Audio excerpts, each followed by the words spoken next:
I'm George Galloway, and I present Kalima Horra on Al Mayadeen television. Here we are in London. I speak my words freely, either in Parliament, on television, here on the streets of London. Kalima Horra means free word. That's what I speak. So Kalima Horra is a two-way conversation.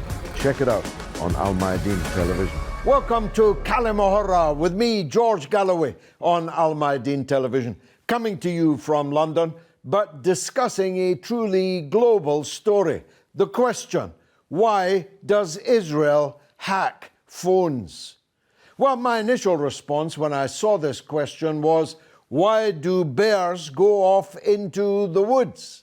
My second response was that of the tale of the scorpion.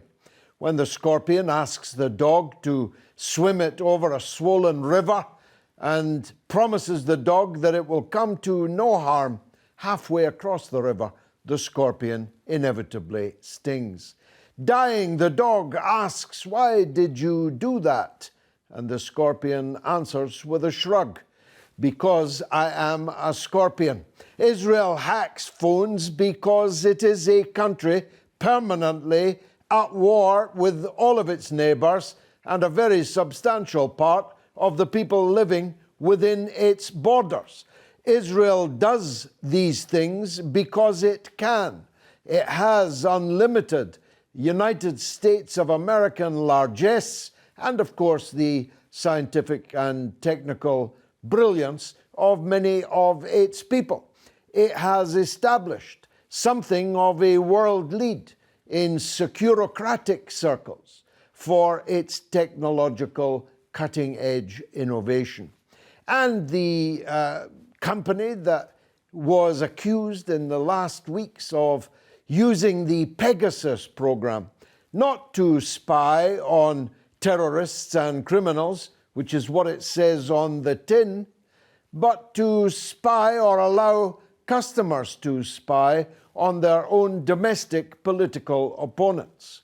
There are many things you could say about the Gandhi family in India, but you couldn't seriously call them terrorists or criminals, and yet they are amongst the most heavily spied upon by the Pegasus project.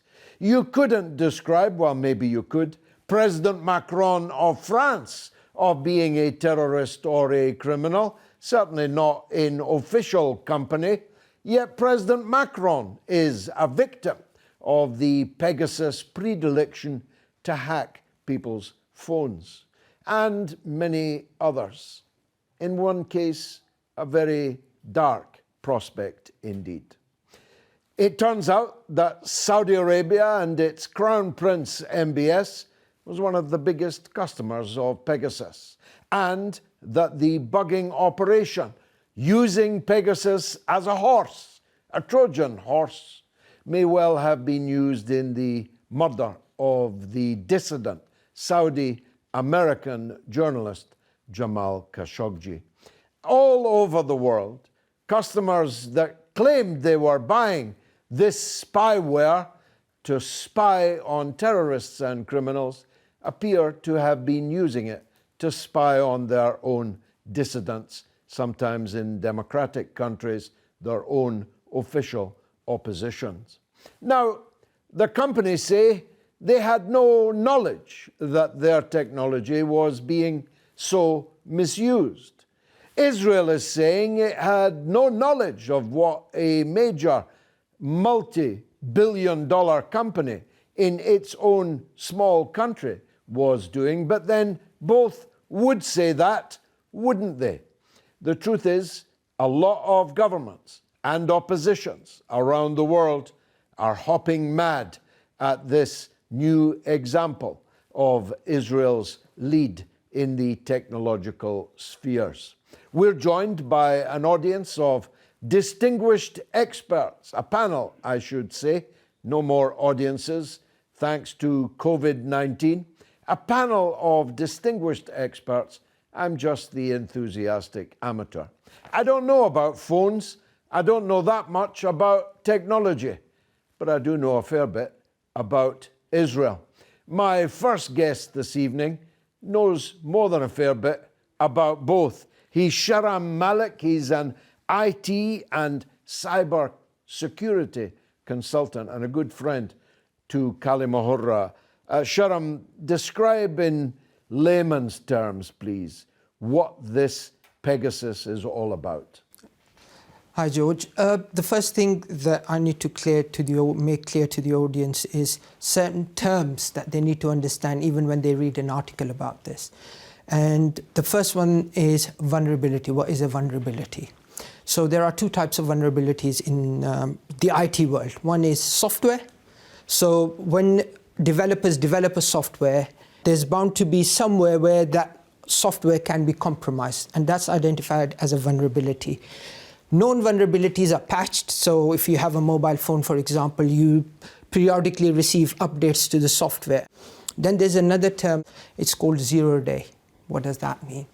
Zero-day attack means that an offensive hacker somewhere has found a vulnerability that the company that developed the software didn't know about. So they can utilize that zero-day vulnerability and then gain access to your device. The other one that people read about is something called malware. What is malware? Malware is just basically a shortened name for malicious software. Software, in this case Pegasus, introduced into your device. The next thing that we have to understand is how does the software get onto the phone? And Apple devices have been specially exposed to this. Then on the other side we have Android. Android, you have, it's an open source system, so anybody can go in and develop an Android application. Anybody can go in and create a version of Android and put it on whatever hardware they want. So Apple, even though they look like they are secure, but they're not, in the sense that in an open source software you have developers that not even Apple with their big pockets or for example, Windows can afford, which is millions and millions of people around the world looking at the code, trying to find problems with it and then updating it. Apple have gone with this model for years and years now, and companies like NSO have invested time and effort in identifying and finding vulnerabilities. So that's the background. But they didn't inform Apple they were doing it? They wouldn't. Why would you? It's like a cash cow, right? Why would you sell your cash cow? So a lot of researchers say, for example, 3 years ago, there were hardware vulnerabilities identified by Google and other researchers in universities. They informed the relevant companies, Spectre and Meltdown. So there were hardware vulnerabilities where information could be accessed. Whereas an offensive security firm will find vulnerabilities and not inform those companies because they know the moment they tell them, they will patch those vulnerabilities and they lose their cash cow, you see. Then let's look at Pegasus in its evolution. Initially, Pegasus was sent out as a message. So iMessage is the most vulnerable one. So they would send out a message and you clicked on a link mistakenly, and that downloaded Pegasus software in the background and then asked you to for permissions to access your camera, etc., not knowing what you were doing. So Apple had this vulnerability, especially in their releases prior to 13.4. Now they're saying some of these vulnerabilities have been patched, but I doubt that very much. Then they did one better. What they then started doing was sending it over the air. So you would get a call and nobody would answer. You'd answer the phone and that's it. The software was sent to your phone. And then the software... See, that's of a wholly different order, isn't it? One can always not click on things. But if the mere act of answering a phone call downloads this malware, we're in serious trouble, aren't we? Even more serious, because this is what we know. There is a lot that we don't know. So that's another scary bit.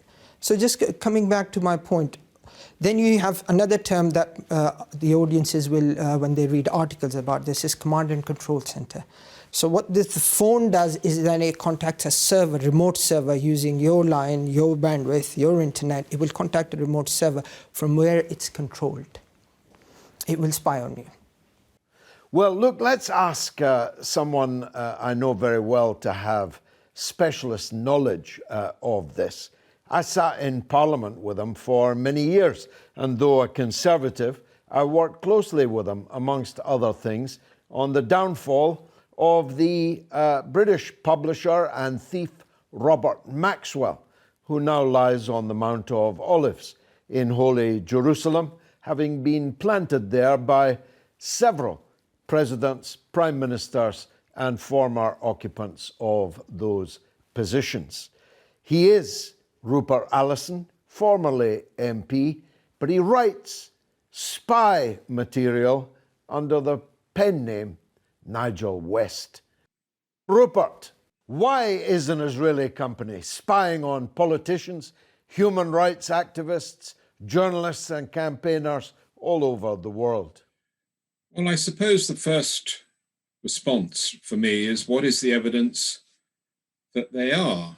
What we know is that a particular private company that was American-owned, based in Israel, produces spyware, produces applications that are designed to monitor the activities of criminals. There are plenty of other organizations, private companies around the world, and government-sponsored agencies that develop much the same kind of technology. So I would split this up into three areas. Firstly, is there any evidence that this company itself is doing anything other than selling this technology, which is its business? Secondly, is there any evidence that they are selling it to people who are using it in an inappropriate way?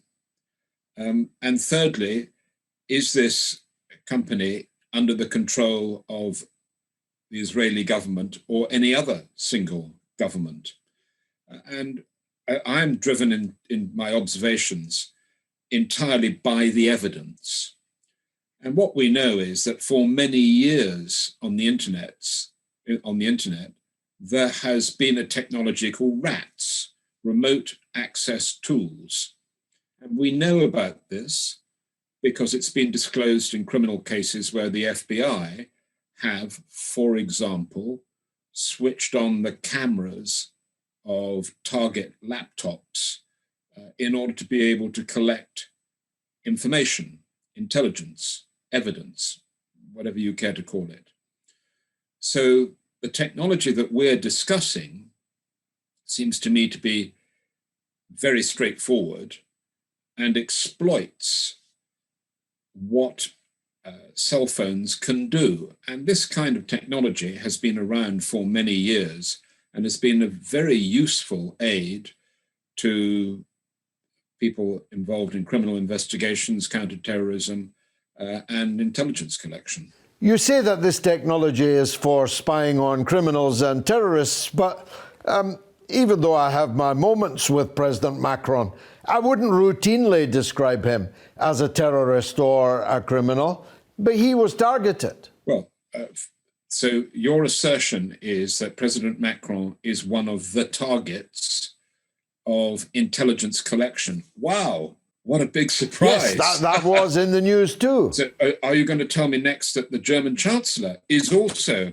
a target for intelligence collection?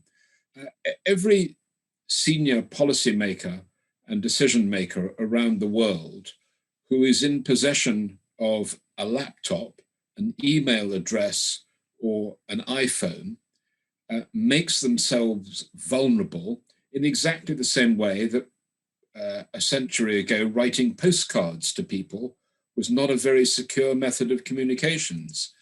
And if you tell me that these significant figures around the world are likely targets for intelligence collection, I would refer you to Casablanca and say, wow, this is a big surprise. Gambling in Tangier, Oh, I'm shocked. Why would these companies situate in Israel? Wouldn't Silicon Valley in the United States be their normal port of call? I can think of a few reasons, but you tell me what you think are the reasons why they'd situate in Israel.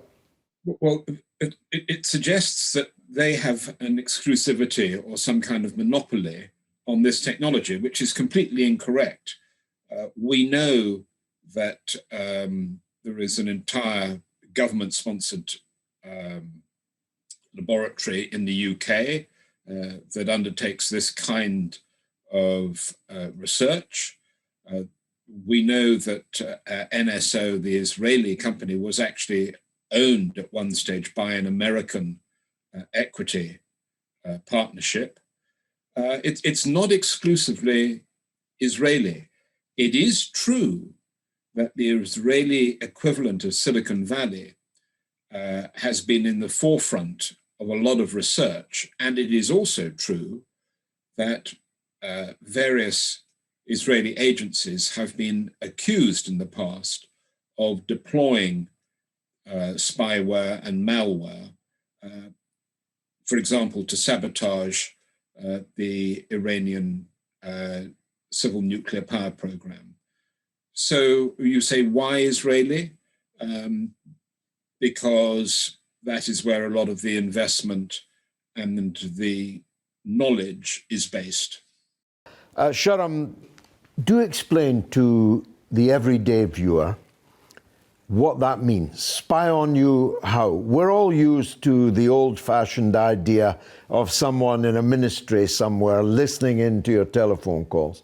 But this is a 21st century version of that, isn't it? This is a lot more serious than people can imagine. So all your personal conversations can be recorded. Camera can be turned on at any point in time to spy on you, to see exactly... Without you knowing, you wouldn't see... You wouldn't see you'd gone on to camera? Nope. You wouldn't see it. The mic can be turned on anytime you're having a conversation. Israel, so let's understand Israeli intelligence and cyber more specifically. There are 3 layers. So layer 1 is your unit 8200. To get into that, you have to be quite well informed and you have to be good at what you do. And then within that, there's also unit 21, where a lot of the research and development is done. And then there is another unit that doesn't have a name, where the creme de la creme from the top goes into that unit. And they then develop offensive capabilities.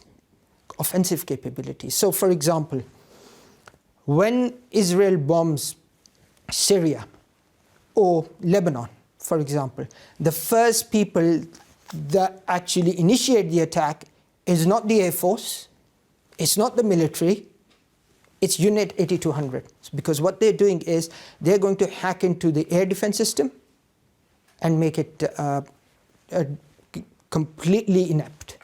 So their planes can safely fly in, do what they need to do and come out.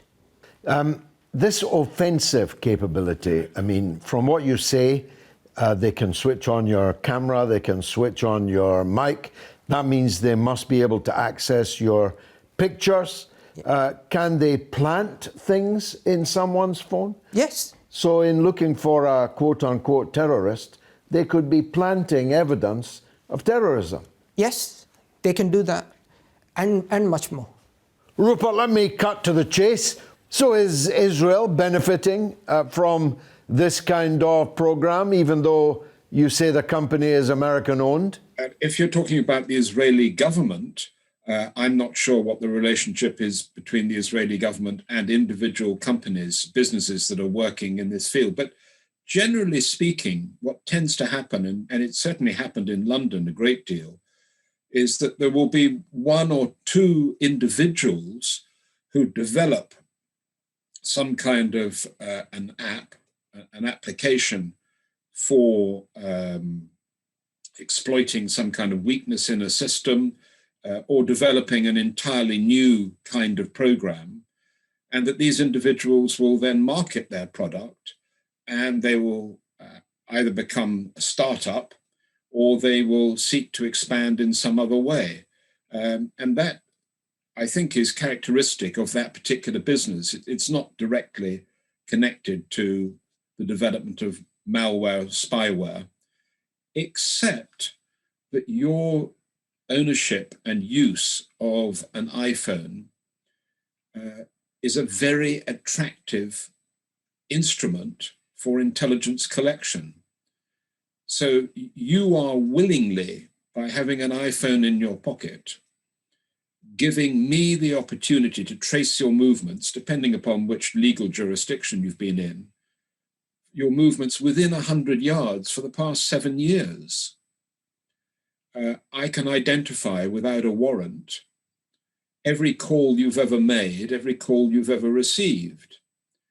If I have the Italian-made technology, I can use a discrimination program and isolate the calls that you've made or received to numbers that have been previously flagged or contaminated as being in a criminal or narcotics or terrorism context. I can download onto your iPhone a program that will make your iPhone live and record in real time the conversations, even when your iPhone appears to be switched off. If I have access to your iPhone for a short period of time, I can take a DNA test on the microphone and identify everybody who's spoken on that iPhone. If I have access to your iPhone for a short period of time, I can download every text message you've received or sent or deleted. So you are willingly carrying around an instrument that is a fabulous intelligence collection device. It's your choice. And finally, Rupert, and thanks for joining us.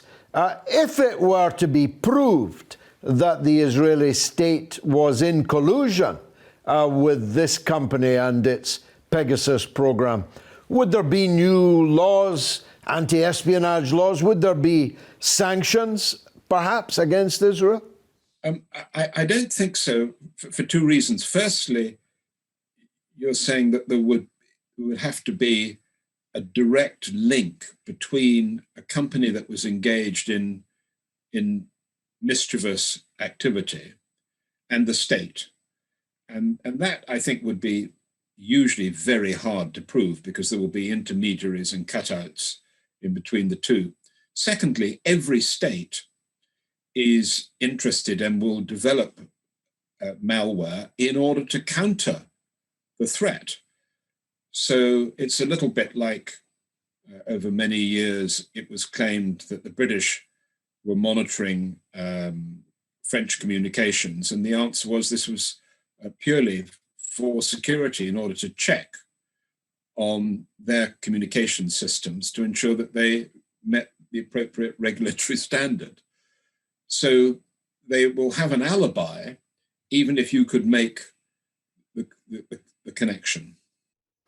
Well, if I had an iPhone, I'd be throwing it away right at this moment. We'll be back after the break with much more on this.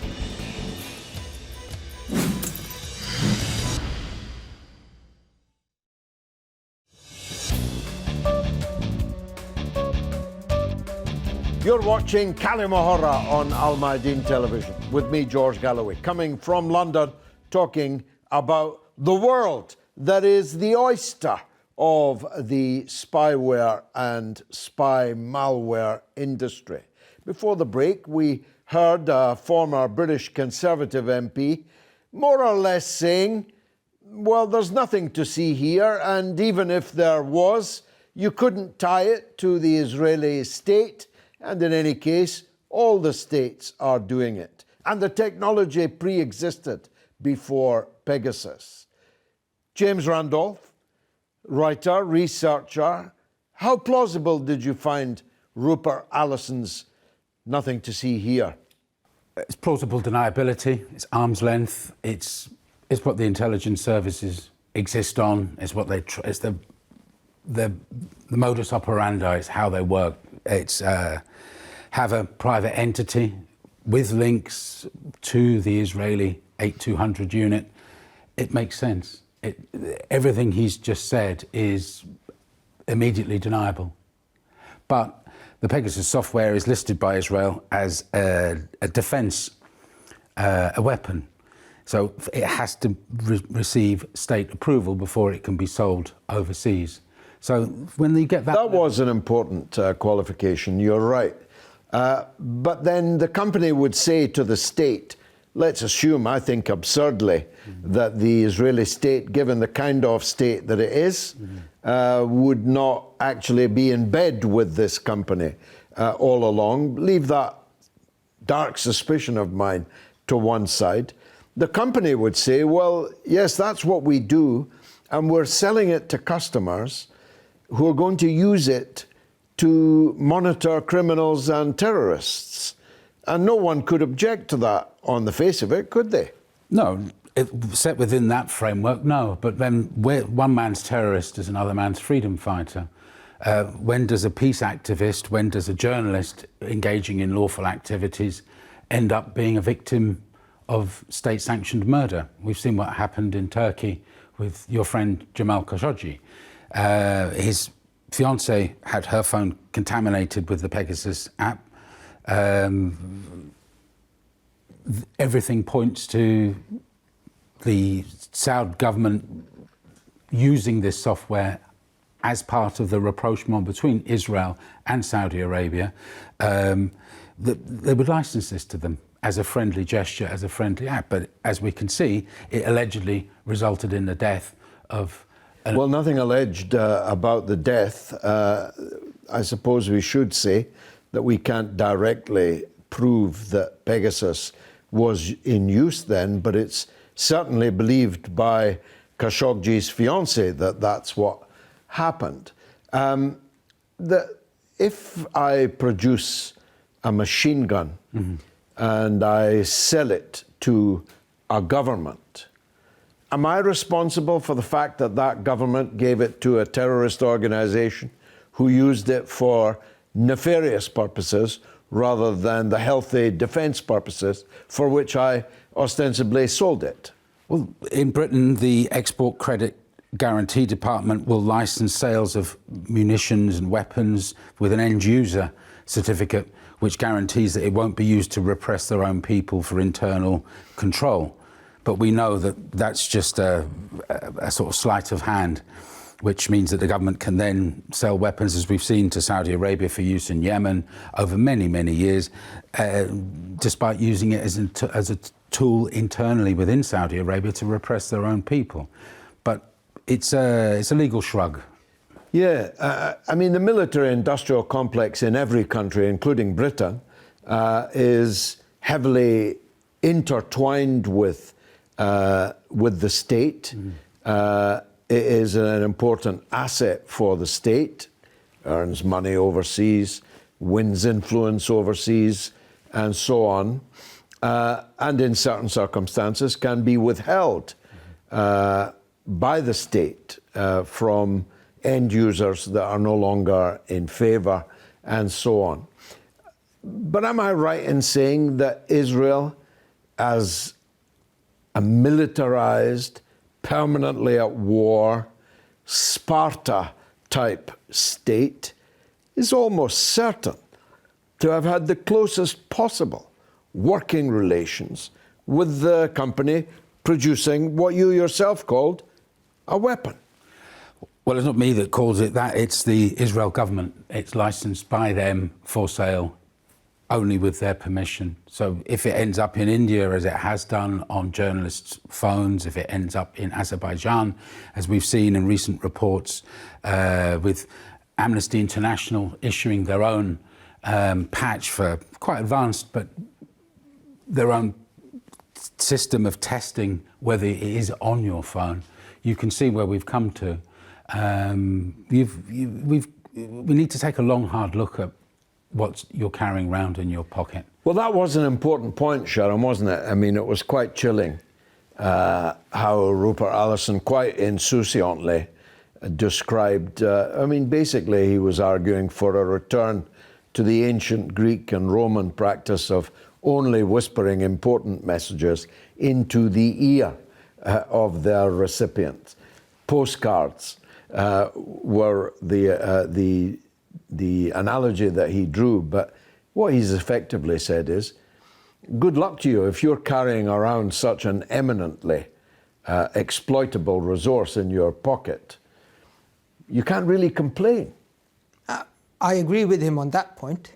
The more you expand your footprint online, the more exposed you are, and the more you make yourself vulnerable for somebody else to be able to access your information.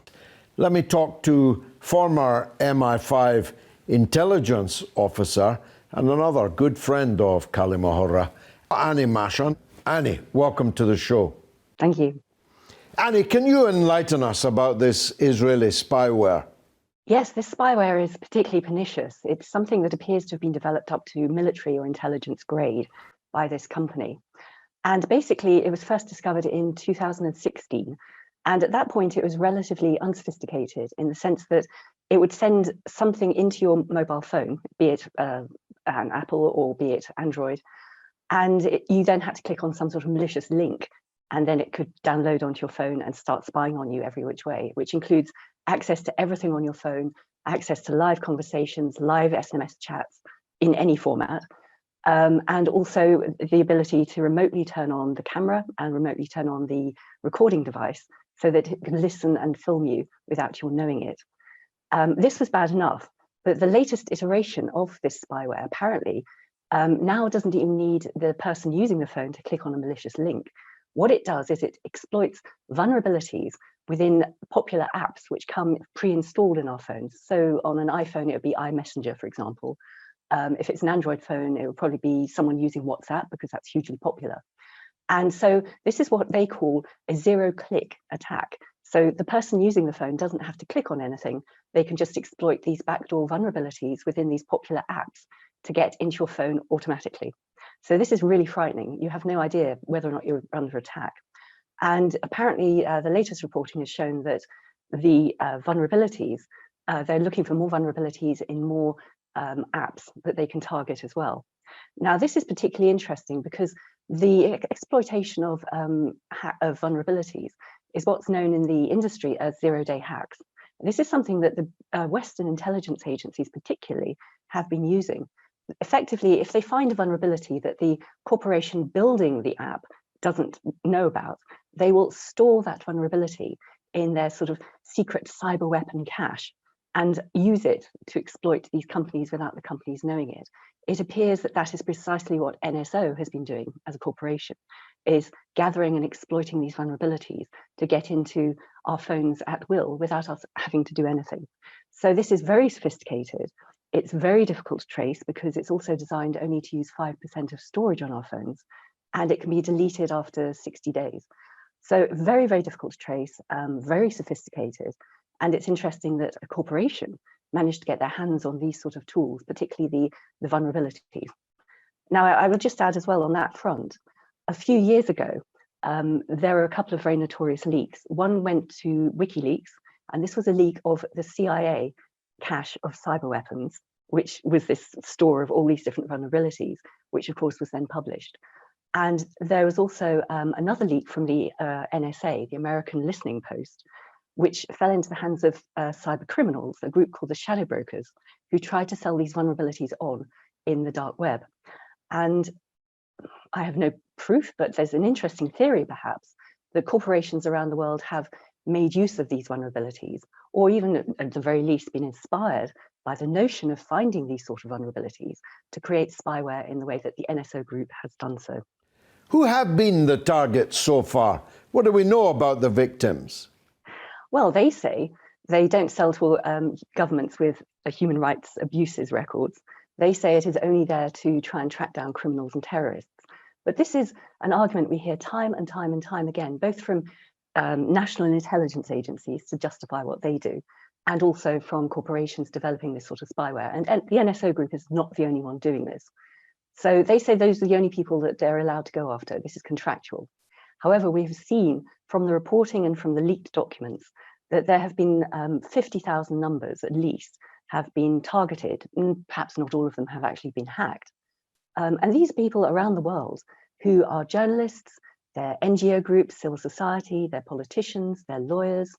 And there have been a number of identified cases now that have come out. Most recently this week in France, where 3 very high-profile national journalists have been targeted and had their phones forensically investigated, where traces of Pegasus have been found. And the speculation in France is that their ally, Morocco, which is known to have purchased the Pegasus spyware, might be trying to investigate some French journalists who are trying to investigate abuses within Morocco. There has also been a case in India this week where 2 human rights lawyers have been targeted, and that's been proven. And also a former Supreme Court judge has been targeted. Now, in no way can you say that these people can be defined automatically as criminals or terrorists. So this is an inevitable abuse that always goes on, be it corporate spyware or intelligence agency spyware. They always say we're there to catch criminals and pedophiles and terrorists, and everyone goes, yay, this is great. But the mission creep inevitably happens. You put a powerful tool into the hands of the powerful, and they will abuse that power. Shehram, what remedy does the president of the French Republic, the leader of the Indian opposition, human rights groups, journalists, what remedy do they have for what turned up on their phone and may have mined countless precious, professional, personal secrets? What remedy do they have, and against whom do they have it? Okay, so there are a lot of remedies that you read online, but they're all useless, because any software-based remedy, or attach a different browser set up a different browser as your default browser, that helps. Those are all temporary roadblocks. They aren't actually proven to work. If a government or a state wants to get hold of your information, they will, because they can, and there's nothing you can do about it. Now, as an individual, there are ways to get around this problem. First and foremost, if you have a mobile phone and you're in this vulnerable position, a position where you could potentially be a target for these hackers, limit the communication that you have or the data that you have on your phone to begin with. Use a basic device for communication, text, right? And only send things that you can afford to lose. If somebody else sees it, right, it's not going to expose you. 1, 2, come offline. So offline, but you work on the computer? Work on the computer. Of course, how you then communicate that to other people. Number 3, do not use off-the-shelf software. And then how do you communicate it? Encrypt it. Well, we'd better not let them get their countermeasures in just quite yet.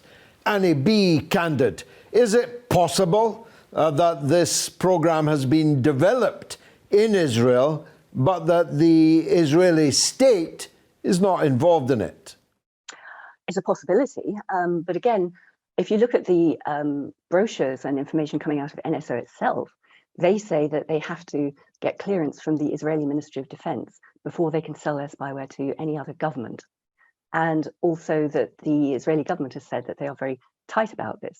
So in terms of selling it on, I think you can definitely say there is an oversight responsibility within the Israeli government about whom NSO sells this spyware to.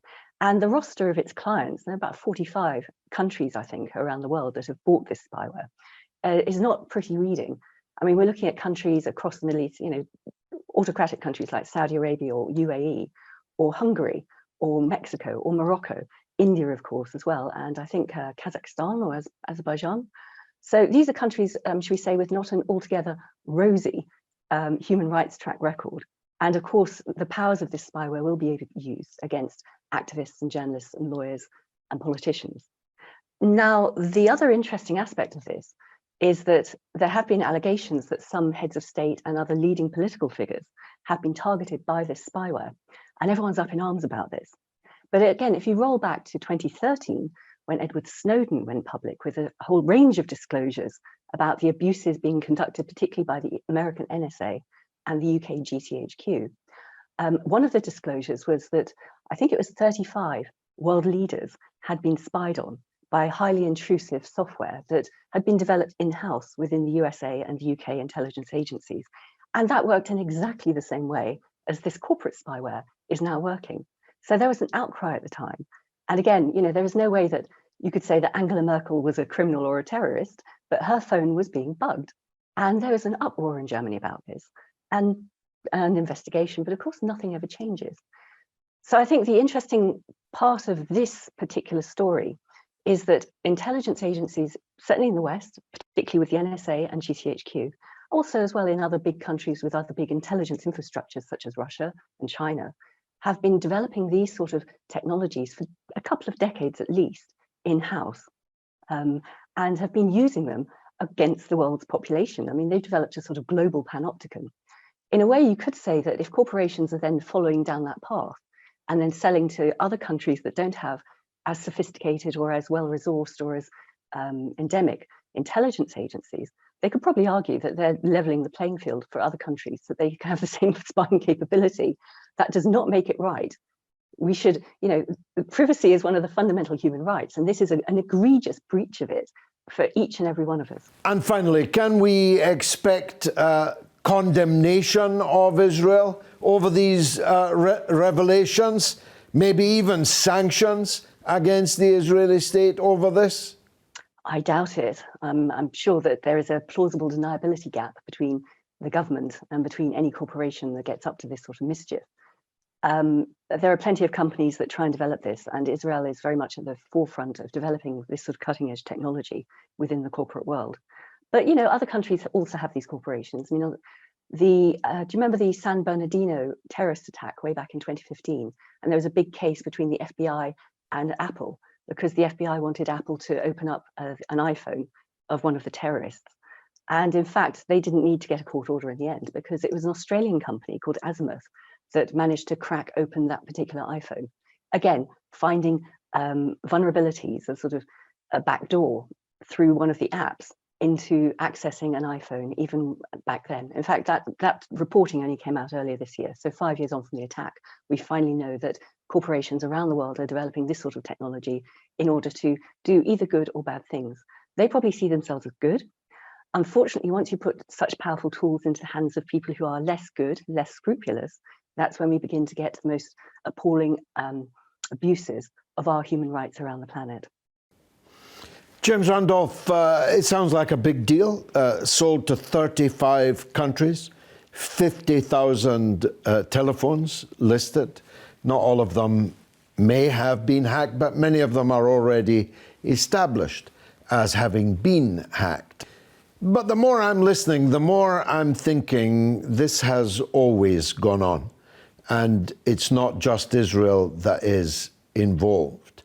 100 years ago, without doubt, a radical person like me, the state would have been steaming open my envelopes and reading letters to me or from me and putting them back in the envelope and sticking them down again. And from what Annie Mashon, who's a former British spy, remember, is saying, this technology or this kind of thing is used by many, if not all, governments around the world. Therefore, why are we so particularly irate about this Israeli product, Pegasus? Probably just the death of a Washington Post columnist in Turkey brought it all into sharp focus. It exposed behind the screen what goes on everywhere, but this time it was in full public view. And we know, because we can hear from the recordings of poor Khashoggi being butchered in the consulate in Turkey. This is a game of nations. Spying has gone on from time immemorial, as you said, and it will go on forever. But when you have a small country like Israel, which has less than perhaps the population of London, that it recognises as its own population, intruding everywhere in the world, having the same reach, though not on the same scale as the National Security Agency in America, but definitely the same scope, the same reach. But in intelligence sharing and gathering, it's not part of the Five Eyes, but it has access to all of that information and more. It's quite a frightening prospect, particularly when you consider the broader issue of its reach into Silicon Valley. It's not like Silicon Valley is a separate entity. It draws much of its talent from Israel.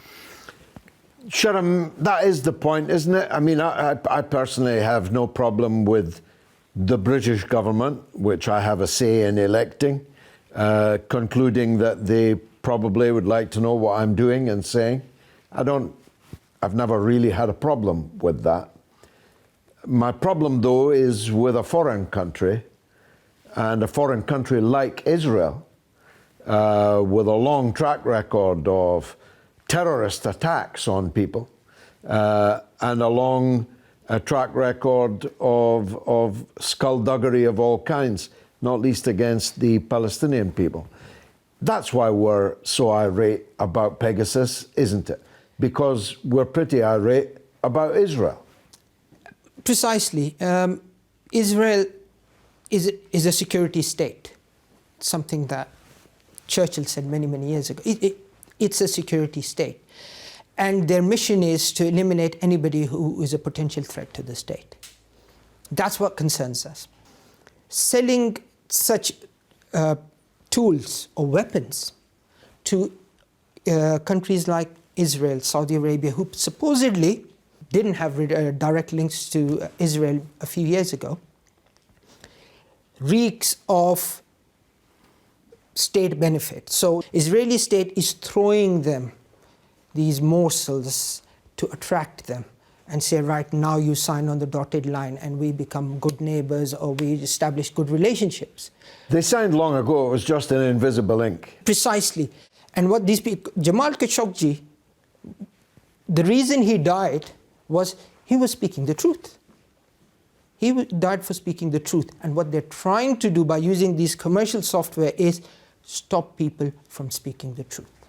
Yes, stopping people, James, from speaking the truth can mean many things. You could be deplatformed, taken off Facebook, have your YouTube channel closed down and so on. All of these one can live with. There are always other platforms.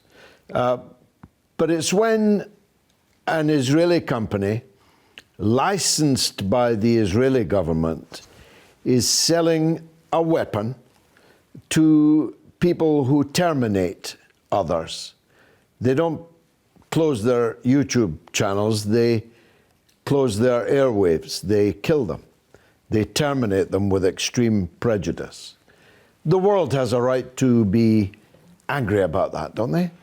They do, but when the anger of the world is directed towards the whistleblowers who've revealed the truths, so in Israel, if it's Mordecai Vanunu. Good point. If it's in Britain, it's Julian Assange. Yep. If it's in America, it's Edward Snowden. And all of these whistleblowers are either tied up in legal wranglings if they talk, they're behind bars, or they will be behind bars when they come back to our supposedly free countries. We know what Saudi Arabia is like. It memorably has never had an election in its entire existence as a state, and that suits the West, its direction of travel, and keeps us quite happy. But these contrasts become irrelevant when you're talking about countries that are in between, say India, Azerbaijan, some of the countries that some of your other distinguished guests have name-checked. Journalists are not paedophiles. As Annie said, the Chancellor Merkel was spied on by the NSA through Denmark, as I recall. Yeah. By that nice President Obama in his tan suit. Just to pick up on your point when you mentioned India. The current Prime Minister of India is accused of complacency in the murder and butchery of 2,000 Muslims in Gujarat. His party, RSS, was banned by India, twice. the party that he belongs to. That party was inspired by the Nazis. In fact, they had a Nazi who ran away from Germany, actually became part of the RSS in its early days. Right? Read the book of Golwarkar and Savarkar, right? And you will see what sort of nasty people they actually are. And then knowing somebody with that sort of reputation, working for that sort of organization, then to give them this additional tool, right? To target another Gandhi. To target another Gandhi. Do you know, just on the last point, one of their leading MPs and most outspoken MPs, Godse, right, was the guy who assassinated Gandhi. He was hung.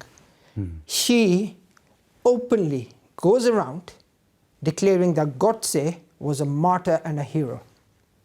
A known terrorist. He was declared a terrorist by the Indian state. And this is somebody from that political party saying it. So to then say, oh, it's a democracy, well, democracy, if you're talking about democracy just means putting a vote in every 5 years, then Hitler came through the ballot box as well.